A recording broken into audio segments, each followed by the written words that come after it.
ci conseil des ministres bi woon démb jeudi 18 mai 2024 le président de la république Bassirou Diomaye Faye jël na dogalu amalaat ay nomination ci présidence de la république ak itam ci yenn ci ministres yi nomination yu nu mel dañ koy dooree ci présidence de la république nga xam ni Monsieur Cheikh Ahmed Bamba Diagne mi enseignant-chercheur maître de conférence à l'UCAD moom la ñu fal mu nekk secrétaire permanent du comité d'orientation stratégique du pétrole et du gaz mu wuutu fa Monsieur Malick Sall ca primature ñu fal fa Monsieur Mor Fall inspecteur général d'État mu nekk directeur général de l'école nationale d'administration ENA wuutu fa Monsieur Mouhamadou Lamine Diallo Monsieur Mame Gor Ngom titulaire d'une maîtrise en communication est nommé directeur général du bureau de l'information et de la communication du gouvernement. Monsieur Biram Kholaba, titulaire d'un doctorat en optimisation et sûreté des systèmes, moom la ñu fal mu nekk chef du bureau opérationnel de coordination et de suivi des projets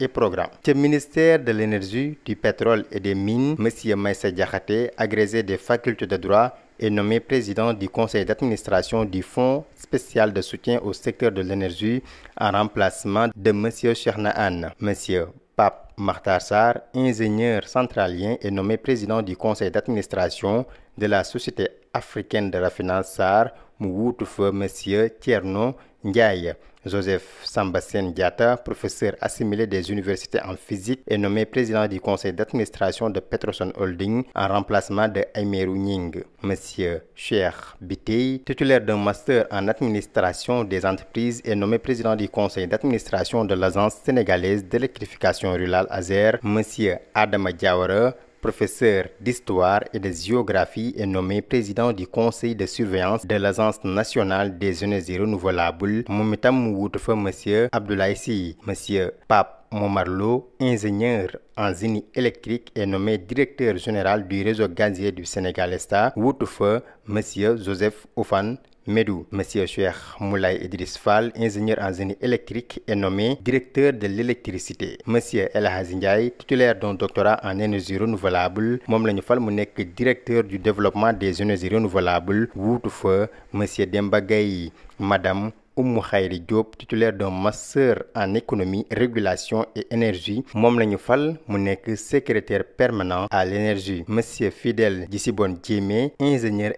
électromécanicien, est nommé secrétaire général de l'agence sénégalaise d'électrification rurale ASER. Ca ministère des infrastructures et des transports terrestres et aériens, Monsieur Tahir Ndiaye, consultant international en transport aérien, est nommé président du conseil d'administration de la société AIBD Assistance Service mu wuutu fa Monsieur Ibrahima Ndiaye. Monsieur Ndiogou Ndiaye, inspecteur principal de l'aviation civile, moom la ñu fal mu nekk président du conseil de surveillance de l'agence nationale de l'aviation civile et de la météorologie ANACIM mu wuutu fa Monsieur Mamadou Moustapha Dieng. Monsieur Mortala Ndiaye, inspecteur en génie civil, moom la ñu fal mu nekk président du conseil de surveillance de l'agence de gestion des routes AGEROUTE mu wuutu fa Monsieur Mamadou Mori Diaw. Monsieur Bara Sow, titulaire d'un master en finance, audit et contrôle de gestion, moom la ñu fal mu nekk directeur général du Fonds pour le développement des transports terrestres moo fa wuutu Monsieur Babacar Gaye. Monsieur Mamadou Goudiaby, spécialiste des transports, moom la ñu fal mu nekk président du conseil d'administration de la société Dakar Dem Dikk wuutu fa Monsieur Abibou Timbo. Monsieur Ousmane Diagne, titulaire d'un master 2 en droit économique, est nommé président du conseil d'administration du fonds d'entretien routier autonome FERA moo fa wuutu Monsieur Pape Songué Diop. Ca ministère de l'environnement et de la transition écologique, Monsieur Madi Bathily, administrateur civil, moom la ñu fal mu nekk secrétaire général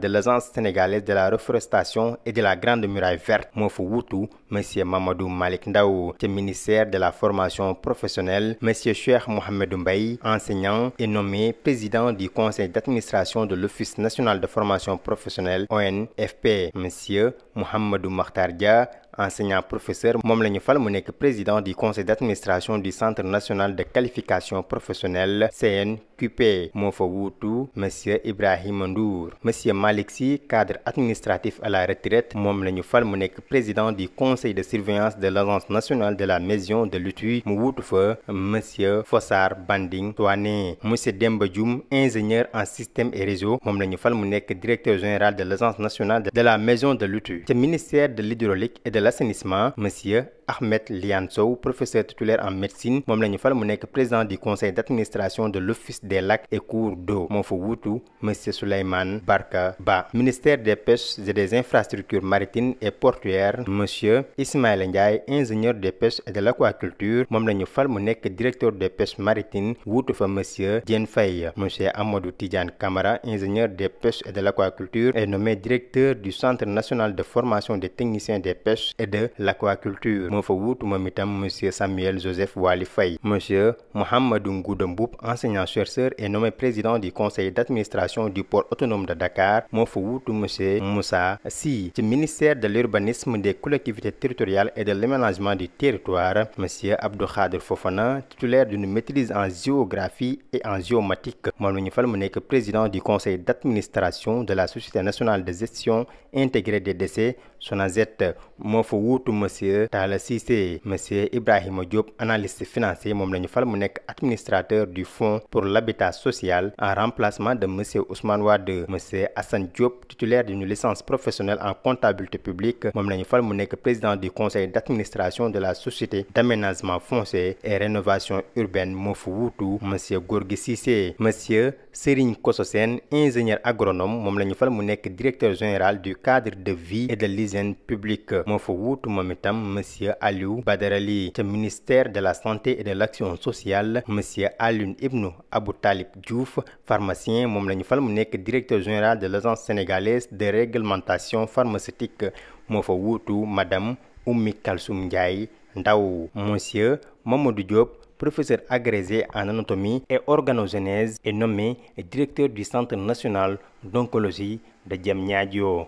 Monsieur Abdallah Wade médecin urgentiste est nommé directeur du service d'assistance médicale d'urgence SAMU moo fa wuutu professeur Mamadou Diarra Bèye. Médecin colonel Bekay Fall moom mi nekk professeur agrégé en pharmacie moom la ñu fal mu nekk directeur de laboratoire wuutu fa monsieur Amadou Mokhtar Dieye. Monsieur Boukar Diouf médecin moom la ñu fal mu nekk directeur général de l'action sociale wuutu fa madame Aram Top Sène. Monsieur Fallou Niang moom itam ñu fal ko mu nekk directeur du centre hospitalier régional de Kolda moo fa wuutu monsieur Djibril Yassine. Monsieur Yoro Diagne docteur en médecine titulaire d'un master en management des établissements de santé est nommé directeur de l'hôpital Abdoul Aziz Sy Dabakh de Tivaouane moo fa wuutu madame Binta Diop Badiane. Ca ministère de l'agriculture, de la souveraineté alimentaire et de l'élevage monsieur Semou Paté Diouf spécialisé en gestion de projets et ingénieur technique en agriculture moom la ñu fal mu nekk directeur général de l'agence nationale d'insertion et de développement agricole ANIDA moo fa wuutu monsieur Aliou Lekor. Monsieur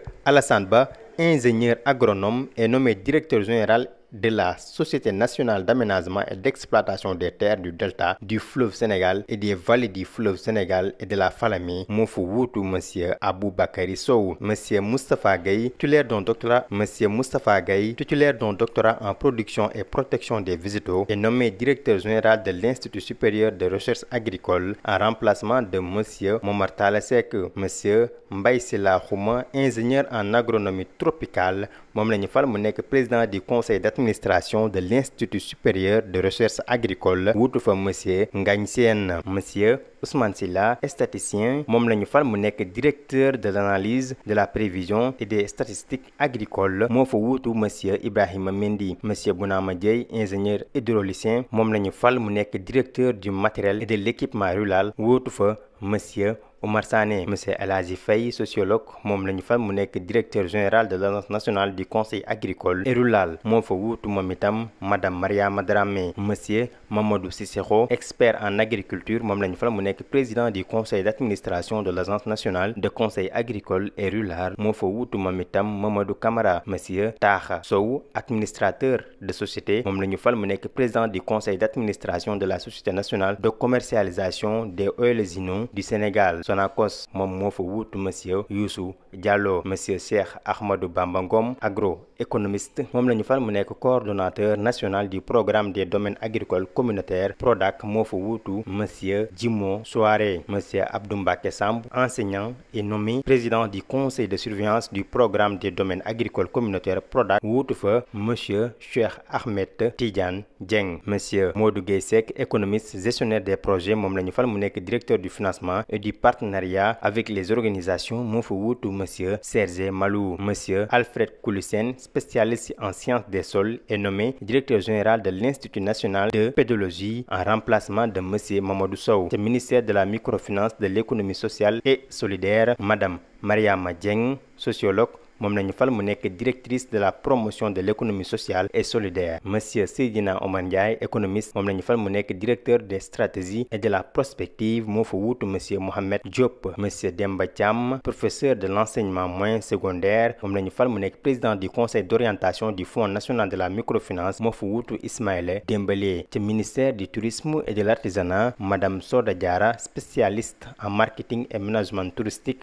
moom lañu fal mu nekk directrice de la promotion touristique wuutu fa monsieur Mouhamadou Manel Fall. Madame Marie Ndeye Gnilane Diouf, économiste, moom lañu fal mu nekk directrice de l'artisanat wuutu fa monsieur Ahmadou Bamba Sarr. Monsieur Khady Touré, spécialiste en comptabilité et finance, moom lañu fal mu nekk directeur de l'encadrement et de la transformation des entreprises informelles moo fa wuutu monsieur Mamadou Djité. Madame Sophie Ninga Sy, spécialiste en design, est nommée directeur général de l'agence pour la promotion et le développement de l'artisanat moom moo fa wuutu monsieur Papa Amady Ndaw. Monsieur Biram Sarr, spécialiste en tourisme, moom lañu fal mu nekk directeur de l'école nationale de formation hôtelière et touristique moo fa wuutu moom itam monsieur Moussa Thior. Monsieur Sisso Diané, professeur de l'enseignement moyen secondaire, moom lañu fal mu nekk président du conseil de surveillance de l'agence pour la promotion et le développement de l'artisanat wuutu fa monsieur Mamadou Sissoko. Monsieur El Hadji Malick Mbaye, expert en tourisme, moom lañu fal mu nekk secrétaire général de l'agence sénégalaise de promotion touristique wuutu fa monsieur Mamadou Diallo. Monsieur Ibrahima Tall, économiste et statisticien, moom lañu fal mu nekk coordonnateur du projet mobilier national wuutu fa monsieur Saloum Ndiaye. Ca ministère de l'industrie et du commerce, monsieur Mamadou Koulibaly, titulaire d'un master en ingénierie financière, moom lañu fal mu nekk directeur général de la société d'exploitation du marché d'intérêt national et de la gare des gros porteurs moom moo fa wuutu madame Fatoumata Niang. Ministère de la justice, monsieur Alassane Gueye, titulaire d'un doctorat en finance et économie, est nommé directeur de la bonne gouvernance en remplacement de monsieur Arona Sarr. Ministère de l'enseignement supérieur, monsieur Alioune Sène, ingénieur en génie civil, est nommé directeur de la maintenance des constructions et des équipements de l'enseignement supérieur moo fa wuutu monsieur Ahmadou Bamba Fall. Monsieur Aliou Sène, enseignant-chercheur, est nommé directeur du centre régional des œuvres universitaires sociales de l'université Alioune Diop de Bambey moo fa wuutu monsieur Moustapha Gueye. Monsieur Jean Amédé Diatta, diplôme d'études approfondies en sociologie, moom lañu fal mu nekk directeur des bourses wuutu fa monsieur Khalifa Gueye. Ministère des finances et du budget, monsieur François Ndiaye, inspecteur du cadastre, moom lañu fal mu nekk directeur du cadastre remplacé fa ki nga xamante ni moo di monsieur Ibrahima Awo. Ca ministère de l'intérieur et de la sécurité publique, monsieur Birama Sène, magistrat, nekkoon fi bu yàggul directeur de la formation et de la communication te direction générale des élections, moom la ñu fal léegi mu nekk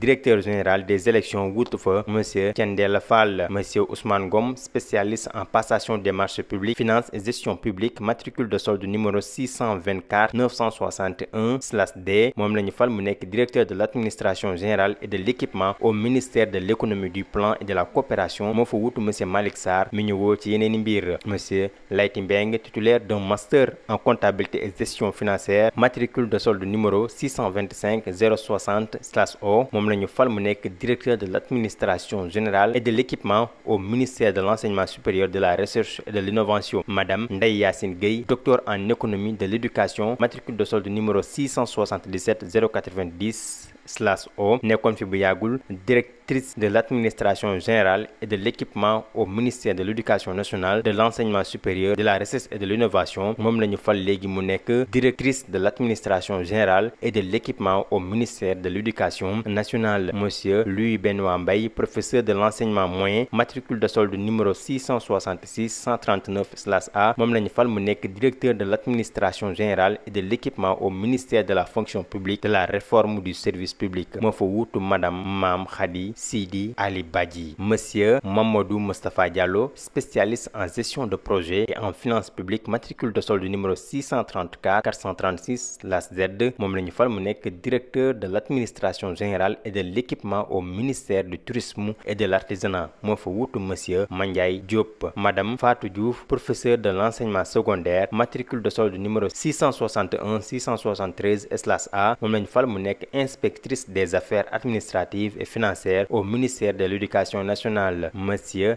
Ibrahima Ngom, conseillère aux affaires culturelles, matricule de solde numéro 611 781 SLAS-F moom la ñu fal mu nekk inspecteur technique au ministère de la jeunesse, des sports et de la culture. Monsieur Doudou Sankhare, inspecteur de l'éducation populaire, de la jeunesse et des sports, matricule de solde numéro 632 100 SLAS-D est nommé inspecteur technique au ministère de la jeunesse, des sports et de la culture. Monsieur Omar Ben Khattab Dankhafa, conseiller aux affaires culturelles, matricule de solde numéro 620/B est nommé inspecteur technique au ministère de la jeunesse, des sports et de la culture. Monsieur Modou Mbaye, inspecteur de conception spécialiste en sciences de la vie, de la santé et de l'environnement, matricule de solde numéro 515/420/G, précédemment inspecteur technique au ministère de la famille et des solidarités moom la ñu fal mu nekk inspecteur des affaires administratives et financières au ministère de la microfinance, de l'économie sociale et solidaire. Monsieur Malik Thiam, juriste, matricule de solde numéro 715 191 SLAS-R moom la ñu fal moom itam mu nekk inspecteur technique ca ministère de la microfinance, de l'économie sociale et solidaire. Mbokk yi loolu mooy nomination yi nga xamante ni moo fi fës tey ci conseil des ministres bi woon démbu jeudi 18 juillet 2024 te président de la république Bassirou Diomaye Faye jël dogal nommé yeneen i nit ci yeneen i postu mu di ca présidence de la république ak itam ci yeneen ministères yu bari ñu jox leen dig daje beneen yoon ci beneen conseil des ministres.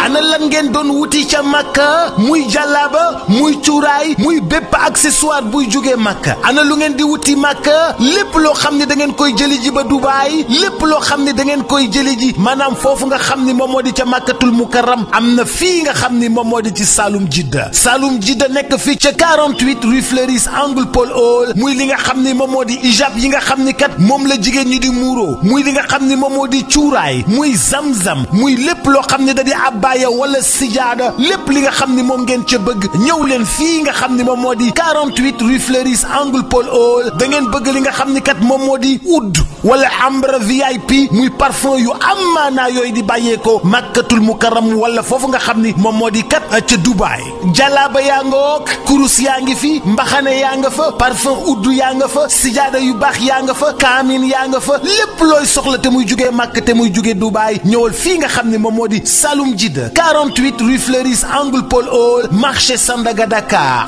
bazin yu baax sax am nañ ko bazin yu baax a baax ca Saloum Jidda rawatina nag lem yoo xam ne ña nga jugee Makka yii miel jëlal gaaw 77 356 32 32 77 356 32 32 wala 77 562 24 24